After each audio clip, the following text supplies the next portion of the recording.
আসসালামু আলাইকুম ভিউয়ার্স, আজ আপনাদেরকে দেখাবো হচ্ছে একটি শাড়িতে কিভাবে আপনারা ফলস লাগাবেন।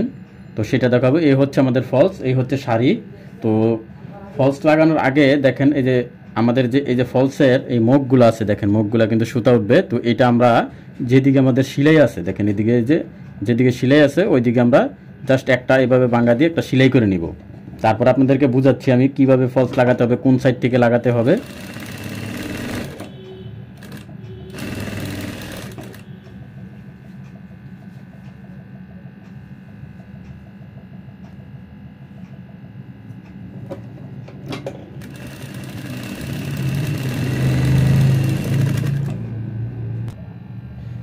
তো ভিউয়ার্স, তারপর আমরা যেটা করব, দেখেন এই শাড়িটা আমরা এভাবে নিব, এই মুহুরিটা সেলাই করে নিব দোনো সাইডের, যদি খোলা থাকে আর কি, পাইরের কোনো কাজ না থাকে। তো খোলা থাকলে এভাবে সেলাই করে নিব, চিকন করে সেলাই করে নেওয়ার পরে আমরা শাড়িটা যেদিক থেকে কোমরের দিকে পরবো আর কি। তো শাড়িটা যেদিক থেকে কোমরের দিকে পরবো, তো দেখেন শাড়িটা আমরা বাম দিকে প্যাচ দিই। তো এইভাবে হিসাব করে যেন উপরে নিচে না হয়। যদি আপনারা এই হিসাব না করে যদি লাগাই ফেলেন তাহলে কিন্তু উপরে নিচে হয়ে যেতে পারে। উপরে নিচে বলতে যেদিকে আমরা কোমরে গুজবো সেদিকে কিন্তু শাড়িটার ফলস লাগাই ফেলতে পারি। এই ভুলটা করা যাবে না।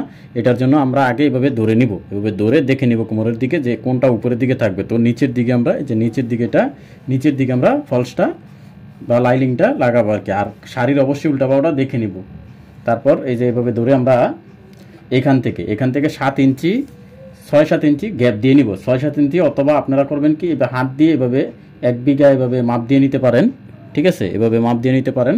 অথবা আপনারা এই 7 ইঞ্চি 6 থেকে 7 ইঞ্চি এভাবে একটা দাগ দিয়ে নেবেন। দাগ দিয়ে নিয়ে তারপর থেকে লাগানোটা শুরু করবেন। তো এখান থেকে আমরা এটা এভাবে লাগাই যাব। তো প্রথম কিন্তু আমরা কি করব, মুহুরিতে সেলাই দিব। তারপরে দেখাচ্ছি আপনাদেরকে কিভাবে কি করতে হবে।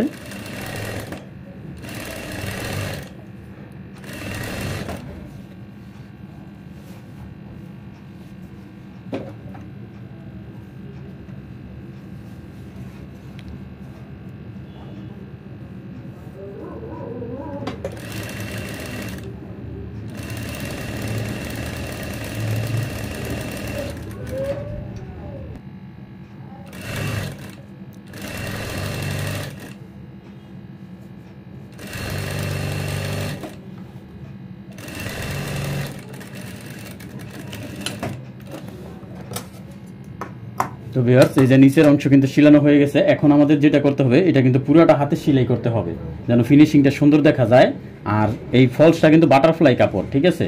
যদি ফলস কখনো সুতি কাপড়ের হয়, অথবা কোথাও সুতি কাপড়ের পান অথবা সুতি কাপড়ের নিয়ে আসেন, সেই ক্ষেত্রে কিন্তু ফলসটা আগে সেলাই করে নিন, দুঃখিত, আগে ধুয়ে নিতে হবে। না হলে কিন্তু লাগানোর পরে শাড়িটা কোনো কারণে একবার যদি আপনি ধোন, সেই ক্ষেত্রে ফলসের কাপড়টা খেপে যাবে আর এটা ফুলে থাকবে আর কি, শাড়িটা ফুলে থাকবে। যেন এরকম না হয়। যদি সুতি কাপড়ের হয় আর কি, আমি জানি না ফলস সুতি কাপড়ের হয় কিনা, যদি হয় আপনাদেরকে আমি সাজেশনটা দিয়ে রাখলাম। তো এখন আমরা এটা হাতে সেলাই করে দেখাবো আপনাদেরকে। তো ভিউয়ার্স, এই যে দেখেন এভাবে ধরে হাতের সেলাইটা কিন্তু ওইদিকে যেন পুরোপুরি ভালোভাবে না হয় আর কি, যেন আবার বেশি না বোঝা যায় সুতাটা। তো এই জন্য অল্প কাপড় এখানে দেখেন, এখানে অল্প ধরতে হবে। এভাবে অল্প ধরে পুরাটা এভাবে হাতে সেলাই করে যেতে হবে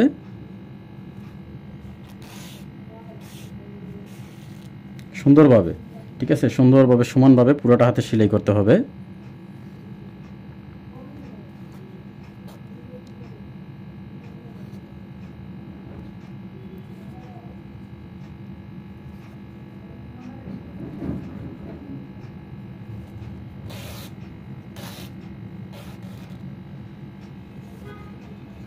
এখন এই পুরাটা হাতে সেলাই করে যেতে হবে আর কি। তো পুরাটা আমি আপনাদেরকে দেখালাম না, পুরাটা হাতে সেলাই করতে কিন্তু ভিউয়ার্স অনেক সময় লাগবে। একটু আস্তে আস্তে সেলাইটা করবেন। অনেক সময় লাগলেও তাহলে জিনিসটা ফিনিশিং ভালো হবে। এভাবে মিল করে নেবেন, সমানভাবে সুন্দর করে মিল করে নেবেন। তো আমি পুরাটা আপনাদেরকে দেখাইলাম না, এইভাবে পুরাটা হাতে সেলাই করে যাবেন। আর এই দেখেন বাউ সাইডে কীরকম দেখা যায়, এই যে বাউ সাইডে। তো এইভাবে আপনারা পুরাটা হাতে সেলাই করে নেবেন। তো ভিউয়ার্স দেখেন, আমি কিন্তু পুরোটা এভাবে সেলাই করে নিছি। এই যে দেখেন এই পুরোটা। তো এই যে দেখেন বাউ সাইডে, তো এই হচ্ছে বাউ সাইড। তো আপনারা এইভাবে পুরোটা হাতে সেলাই করে নেবেন।